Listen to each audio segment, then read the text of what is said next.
Hello students, स्वागत है मेरे इस वीडियो में उन फर्स्ट ईयर के स्टूडेंट्स का, उन 11th के स्टूडेंट्स का जिन्होंने अकाउंट को एक स्ट्रीम के रूप में चुना है। स्टूडेंट्स, आज जो टॉपिक मैं आपके लिए लाया हूं वो अकाउंटिंग कॉन्सेप्ट का पार्ट 2 है।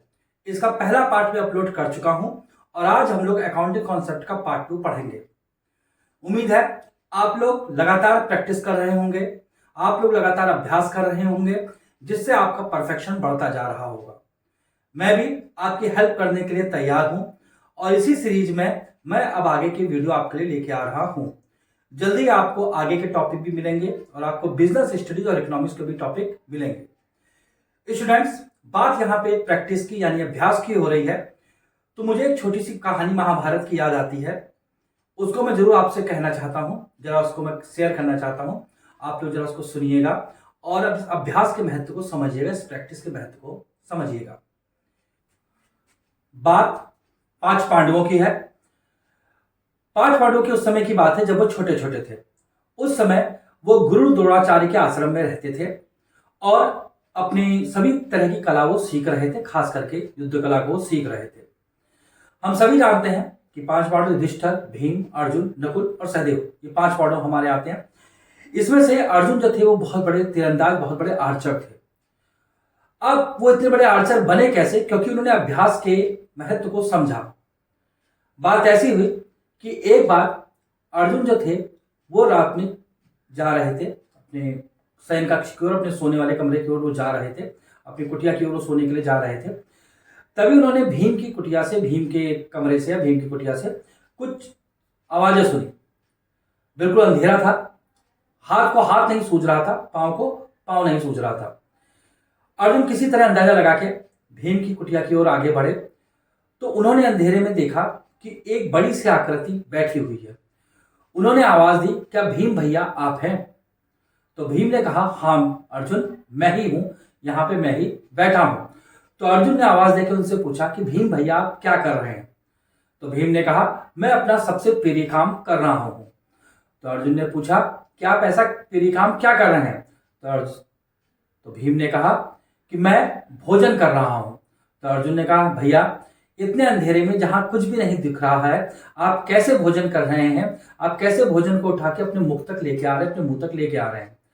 तो भीम ने बिना रुके उनको एक उत्तर दिया कि अभ्यास है, मुझको अभ्यास है खाने का और मुझे पता है कि किस तरीके से हाथ से उठा के इस अंधेरे में भी भोजन को मुंह तक लेकर आना है।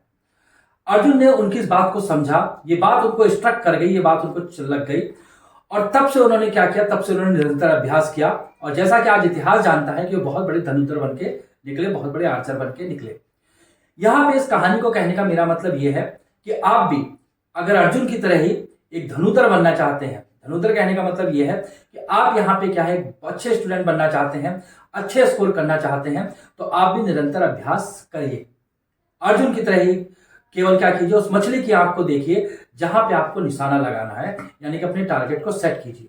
हमारा टारगेट है आपका 12th के एग्जाम, बोर्ड के एग्जाम, जिसमें आपको अच्छे से अच्छा स्कोर करना है। उसकी नींव आज से ही पढ़नी है, यह अभी से ही आपकी नींव पढ़नी है और अभी से आपको अभ्यास करना है। मैं आपके साथ हूं, आप इस अभ्यास को निरंतर करते रहिए, मेहनत कीजिए। तो इसी उद्देश्य के साथ, इसी एम के साथ मैं अकाउंटिंग कॉन्सेप्ट का आज पार्ट 2 लेके आया हूं। चलिए शुरू करते हैं इस पार्ट को, देखते हैं आज के पार्ट में क्या है।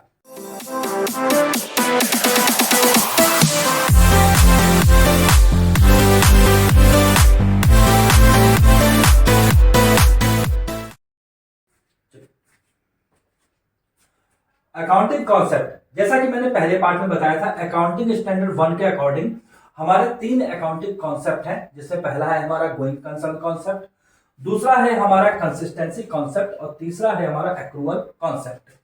इसमें से पहला वाला गोइंग कंसर्न कॉन्सेप्ट जो है ये मैं पार्ट 1 में बता चुका हूं। अब बात करते हैं यहां पे कंसिस्टेंसी कॉन्सेप्ट की। कंसिस्टेंसी कॉन्सेप्ट का मतलब है कंटिन्यूटी होना। अब कंटिन्यूटी किस में होना, इस बात को समझना है हमको। दिस कॉन्सेप्ट स्टेट्स, ये कॉन्सेप्ट हमको ये बताता है दैट अकाउंटिंग प्रिंसिपल्स, के अकाउंटिंग प्रिंसिपल्स एंड मेथड, जो अकाउंटिंग मेथड हमने लगाए हैं, बनाए हैं, शुड रिमेन कंसिस्टेंट, वो कंसिस्टेंट होने चाहिए, यानी वो कंटिन्यूटी में बनी रहनी चाहिए from year to another year, एक ईयर से दूसरे ईयर को उसमें कंटिन्यूटी यानी कंसिस्टेंसी बनी रहनी चाहिए। मैं थोड़ा और क्लियर किया देता हूं। कहने का मतलब यह है कि आप अगर एक साल में किसी भी प्रकार का जो अकाउंटिंग मेथड आपने बना रखा है उसी मेथड को आप अगले साल फॉलो कीजिए, नेक्स्ट ईयर फॉलो कीजिए, एक ही तरह के अकाउंटिंग मेथड को आप फॉलो करते रहिए, कंसिस्टेंट बने रहिए। इससे क्या होगा, this should not be change from year two year, इनको हर साल चेंज नहीं करते रहना चाहिए। इन ऑर्डर टू इनेबल, जिससे क्या होगा, in order to enable the management, जिससे हमारा मैनेजमेंट जो है इस योग्य हो जाएगा to compare the profit and loss account, जिससे हमारे प्रॉफिट एंड लॉस को कंपेयर करने में आसानी रहेगी, and balance sheet of different periods, अलग अलग पीरियड की बैलेंस शीट की कंपैरिजन करने में हमको कोई दिक्कत नहीं होगी। अब आप सपोज कीजिए कि हर बार अपने अकाउंटिंग मेथड को आप चेंज कर रहे हैं तो आपके प्रॉफिट एंड लॉस का तरीका भी बदल रहा है। अब इसमें हमको क्लियर नहीं होगा कि इस साल का प्रॉफिट अगले साल के प्रॉफिट से किस तरीके से कंपेयर किया जाए। इसमें क्या होगी, इसमें बहुत ही दुविधा होगी, इसमें क्लैरिटी नहीं होगी। इसलिए कंसिस्टेंसी कॉन्सेप्ट आपके सामने ये कहता है कि आप अकाउंटिंग के एक ही मेथड को लगा के रखिए, उसको ईयर टू ईयर फॉलो कीजिए। इसका मतलब ये नहीं है कि अकाउंटिंग जो है वो नॉन फ्लेक्सिबल हो जाएगी, अकाउंटिंग फ्लेक्सिबल ही रहेगी। अगर सिचुएशंस बदलती हैं, कंडीशंस बदलती हैं तो आप अकाउंटिंग मेथड को चेंज कर सकते हैं, लेकिन जहां तक पॉसिबल है वो चेंज नहीं होगा, उसमें कंसिस्टेंसी बनी रहनी चाहिए। अब मान लीजिए कुछ इन्वेस्टर्स हैं जो आपकी कंपनी में, आपकी फर्म में पैसा लगाना चाहते हैं, पैसा इन्वेस्ट करना चाहते हैं, और वो क्या देखेंगे, जब वो आएंगे आपके यहाँ पैसा लगाने तो आपकी कंपनी की बैलेंस शीट को देखेंगे, आपके प्रॉफिट एंड लॉस अकाउंट को चेक करेंगे।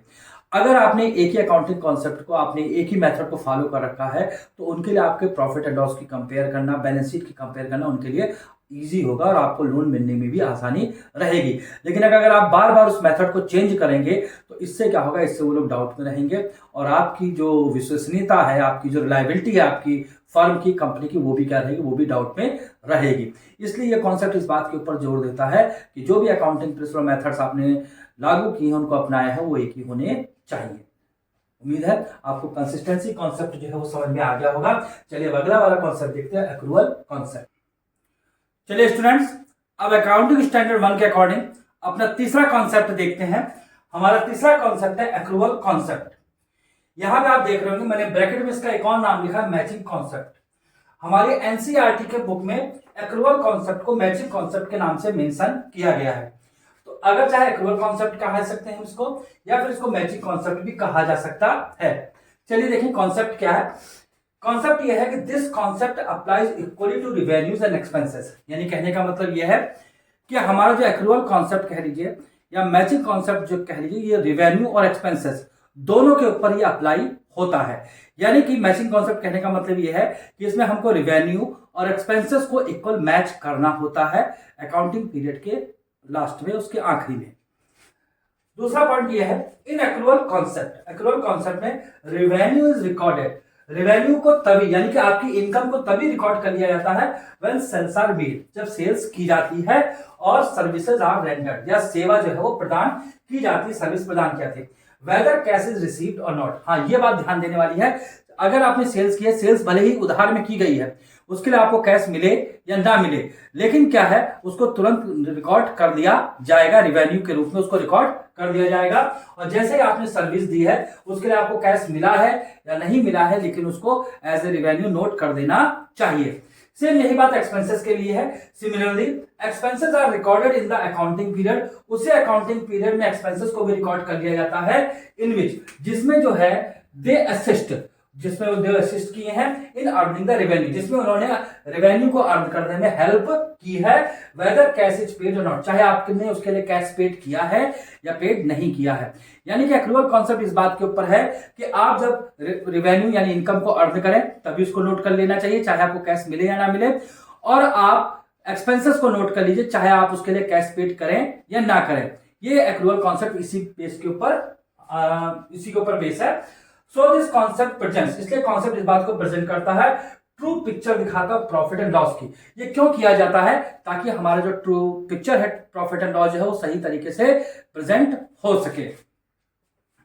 It states that expenses incurred in an accounting period should be matched with revenue तो ये क्या कहता है कि ये इसलिए किया जाता है कि अकाउंटिंग पीरियड, जो कि अकाउंटिंग साइकिल हमारा 12 मंथ का होता है, उसमें क्या हो सके, एक्सपेंसेस जो है वो मैच हो जाए, किसके संग मैच हो जाए, रेवेन्यू के संग मैच हो जाए during that period. So it is also known as matching concept. इसी कारण से इस कॉन्सेप्ट को मैचिंग कॉन्सेप्ट भी कहते हैं। तो स्टूडेंट्स, ये हमारा एक्रूअल कॉन्सेप्ट या मैचिंग कॉन्सेप्ट है, जिसका कुल मिलाकर समरी ये है कि क्या है कि पीरियड जो होता है, जो हमारा अकाउंटिंग पीरियड जो होता है 12 मंथ का, या जो हमारी अकाउंटिंग साइकिल है, उसमें रेवेन्यू इक्वल टू एक्सपेंसेस हमको करना होता है, चाहे हमको कैश रिसीव हो या चाहे कैश रिसीव ना हो, चाहे हम उसके लिए कैश पेड करें या कैश पेड ना करें, लेकिन हमको रेवेन्यू और एक्सपेंसेस को तभी नोट कर लेना है जब हमने वो ट्रांजेक्शन किया है। तो इसको हम क्या बोलते हैं, इसको एक्रूअल कॉन्सेप्ट या उसको मैचिंग कॉन्सेप्ट बोलते हैं। चलिए कुछ और अनदर हमारे कुछ अदर इंपॉर्टेंट अकाउंटिंग कॉन्सेप्ट्स हैं, उनको भी हम देख लेते हैं। स्टूडेंट्स, अकाउंटिंग स्टैंडर्ड 1 में बताए गए कॉन्सेप्ट्स के अलावा कुछ और इंपॉर्टेंट कॉन्सेप्ट्स हैं जो हमको तैयार कर देने चाहिए। चलिए मैं उन कॉन्सेप्ट को भी आपको बताता हूं। अदर अकाउंटिंग कॉन्सेप्ट्स कौन कौन से हमारे हैं। पहला है बिजनेस एंटिटी कॉन्सेप्ट, दूसरा है मनी मेजरमेंट कॉन्सेप्ट, तीसरा है कॉस्ट कॉन्सेप्ट या हिस्टोरिकल कॉस्ट कॉन्सेप्ट, चौथा है हमारा डुअल एस्पेक्ट कॉन्सेप्ट, पांचवा है हमारा रिवेन्यू रिकॉग्निशन कॉन्सेप्ट, 6 नंबर है हमारा अकाउंटिंग पीरियड कॉन्सेप्ट, 7 नंबर है हमारा फुल डिस्क्लोजर कॉन्सेप्ट, 8 नंबर है हमारा मटेरियलिटी कॉन्सेप्ट और 9 नंबर है हमारा ऑब्जेक्टिविटी कॉन्सेप्ट। अब चलिए एक एक करके इन कॉन्सेप्ट को भी हम देख लेते हैं। चलिए स्टूडेंट्स, एक और इंपॉर्टेंट अकाउंटिंग कॉन्सेप्ट देखते हैं, जिसका नाम है बिजनेस एंटिटी कॉन्सेप्ट। देखते हैं कॉन्सेप्ट हमारा क्या कहता है। ये कॉन्सेप्ट कहता है, according to this concept, business is treated as a separate unit, यानी कि बिजनेस को एक सेपरेट यूनिट के रूप में ट्रीट किया जाता है। इस बात का ध्यान रखिएगा। And distinct from its owner, और उसके ओनर से इसको अलग तरीके से ट्रीट किया जाता है, यानी कि बिजनेस और ओनर को दो अलग एंटिटी या दो अलग यूनिट माना जाता है। क्रिएटर से अलग होते हैं, मैनेजर से अलग होता है, रदर से अलग होता है, यानी कि बिजनेस को एक सेपरेट यूनिट के रूप में ट्रीट करना चाहिए अकाउंटिंग पर्पस से। It means the owner is considered, owner को क्या माना जाता है, एज डिस्टिंक्ट, ओनर को अलग माना जाता है, एंड सेपरेट, अलग माना जाता है, फ्रॉम द बिजनेस, बिजनेस से अलग माना जाता है, ही ओन्स, जिसका मालिक वो है। Business transaction are recorded from the firm point of view, business transaction जो है हमें फर्म के पॉइंट ऑफ व्यू से रिकॉर्ड करने चाहिए, फर्म के पॉइंट ऑफ व्यू से करने चाहिए, ना कि ओनर के पॉइंट ऑफ व्यू से करने चाहिए। The proprietor is treated as a creditor, proprietor किस रूप में ट्रीट किया जाता है, यानी कि जो बिजनेस का मालिक है वो एक क्रेडिटर के रूप में ट्रीट होता है ऑफ द बिजनेस के, यानी बिजनेस के लिए कैसे क्रेडिटर के रूप में ट्रीट होता है, यानी कि बिजनेस जो है अपने मालिक को, अपने प्रोप्राइटर को किस रूप में ट्रीट करता है कि जैसे उसने क्या दिया, जैसे उसने बिजनेस को एक उधार दिया है, वो बिजनेस का एक क्रेडिटर है। द कैपिटल, कैपिटल जो कि बिजनेस का ओनर लगाता होगा, जो इन्वेस्ट करता है, the capital is treated as liability of the firm, और कैपिटल को क्या किया जाता है, कैपिटल को फर्म की लायबिलिटी के रूप में ट्रीट किया जाता है। ये पॉइंट बहुत इंपॉर्टेंट है, इसको याद रखिएगा, इसको लर्न कर लीजिएगा कि कैपिटल क्या होती है, फर्म की लायबिलिटी के रूप में ट्रीट की जाती है। स्टूडेंट, अगर मान लीजिए ओनर जो है उसके कोई और भी बिजनेस है, तो सारे के सारे बिजनेस जो है अलग बिजनेस एंटिटी के रूप में ट्रीट किए जाएंगे, ओनर से उनको अलग माना जाएगा, और हर बिजनेस के अलग सेपरेट बुक्स रखी जाएंगी, अलग अकाउंटिंग ट्रांजेक्शंस को उनको रिकॉर्ड किया जाएगा, ना कि ओनर के पर्पज से उनको रिकॉर्ड किया जाएगा। तो स्टूडेंट्स, आज के मेरे ये अकाउंटिंग इंपॉर्टेंट कॉन्सेप्ट थे। अभी थोड़े से कॉन्सेप्ट और बचे हैं जो अगले पार्ट में मैं आपको अपलोड करके दे दूंगा। इस तरीके से आपका अकाउंटिंग कॉन्सेप्ट वाला पार्ट तैयार हो जाएगा। आप इसको अच्छी तरीके से तैयार कर लीजिएगा, फिर उसके बाद हम आगे के पार्ट, आगे के लेसन जो है, आगे के टॉपिक जो है वो शुरू करेंगे। तब तक के लिए आप तैयारी करते रहिए, अच्छी तरह रहिए और लगातार प्रैक्टिस करते रहिए। तब तक के लिए आप लोगों को बेस्ट ऑफ लक।